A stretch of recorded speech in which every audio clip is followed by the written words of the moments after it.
गुरुवार को भाजपा के प्रदेश अध्यक्ष बाबूलाल मरांडी की संकल्प यात्रा धनबाद होते हुए बोकारो जिले के चंदनक्यारी पहुंची। भाजपा के हजारों कार्यकर्ता चंदनक्यारी के वर्तमान विधायक खुद और रघुवर सरकार में मंत्री रह चुके अमर बावरी ने उनका भव्य स्वागत किया। बाबूलाल मरांडी ने चंदनक्यारी में जनसभा की, जिसमें उन्हें सुनने के लिए हजारों की संख्या में भाजपा के कार्यकर्ता और आम लोग पहुंचे। इस दौरान बाबूलाल हेमंत सरकार पर जमकर बरसे और लोगों से 2024 के विधानसभा और लोकसभा चुनाव में नरेंद्र मोदी के हाथों को मजबूत करने की अपील की।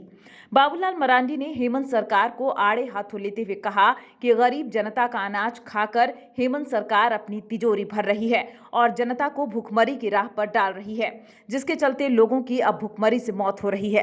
यह नियुक्ति हो भी नहीं रहा है। आप जरा बताइए भाई, ये कब नियुक्ति करेगा? क्योंकि इनको नियुक्ति करने की मानसा ही नहीं है, खाली गड़बड़ करते हैं, लोगों को ठगते हैं। हमने तो कहा है कि जिस दिन झारखंड में बीजेपी के नेतृत्व में सरकार बनेगी, 6 महीना के अंदर में आप देखेंगे स्कूल में मास्टर भी होंगे, अस्पतालों में डॉक्टर भी होंगे, ताकि लोगों को कोई तकलीफ नहीं हो। इसलिए भाई और बहनों, मैं आप सब लोगों से यही कहने के लिए आया। आज इस प्रदेश की क्या हालत है कानून व्यवस्था की? रोज चोरी, डकैती, हत्या, अपहरण, बहु बेटियों की इज्जत सुरक्षित नहीं है। आखिर ये क्यों हो रहा है? जब बाबूलाल मरांडी की सरकार बनी, रघुवर दास की सरकार रहे, अर्जुन मुंडा की सरकार रहे, तो यही पुलिस थी। अपराधी कांपता था, डर से भागता था झारखंड छोड़ करके। लेकिन हेमंत सोरेन के आते ही अपराधी बेखौफ होकर के अपराध कर रहे हैं। अगर आज डरे हुए हैं तो झारखंड के लोग डरे हुए हैं। आखिर ये परिस्थितियां क्यों पैदा हुई? क्या छापा कि 6 महीना के अंदर में 23 व्यवसायों की हत्या हुई। हत्या तो बहुत हुई है, लेकिन 23 लोगों का उन्होंने उदाहरण दिया और 23 में से 9 लोगों ने पुलिस को सूचना ही दी थी कि हमारे ऊपर जान की खतरा है, हमें सुरक्षा दी जाए, हमारी रक्षा की जाए।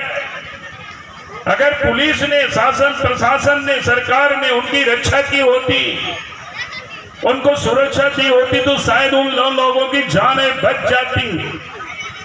लेकिन पुलिस प्रशासन ने कोई ध्यान नहीं दिया।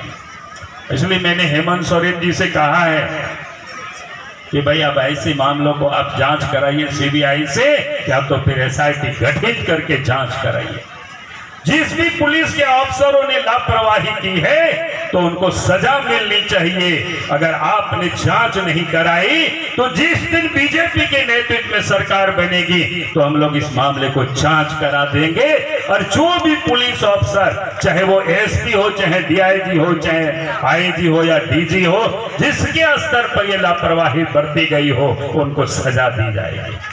न्यूज विंग के लिए बोकारो से मनोज शर्मा की रिपोर्ट। झूमेंगे, घूमेंगे, गाएंगे हम, वाइल्ड वाली वाटर पार्क जाएंगे हम। झूमेंगे, घूमेंगे, गाएंगे हम, वाइल्ड वाली वाटर पार्क जाएंगे हम। वाटर पार्क में फुल ऑन फन करेंगे, फैमिली संग वाइल्ड वादी चलेंगे। वाइल्ड वादी एंड अम्यूजमेंट वाटर पार्क एक नए अवतार में तो तैयार हो जाइए। वाइल्ड वादी में अनलिमिटेड मस्ती के लिए, साथ ही 33 फीट की हाइट से मल्टी लेन और बर्ड पार्क का भी ले फुल मजा। वाइल्ड वादी अम्यूजमेंट वाटर पार्क, देवी मंडप रोड, 10 माइल चौक, Ranchi. टफकॉन XT 600 HCR TNT Riba. पहले भी बोला था, अगर घर को बनाना है एक्स्ट्रा टफ तो आप भी दिखा सकते हैं अपनी हीरोपंती टफकॉन XT के साथ।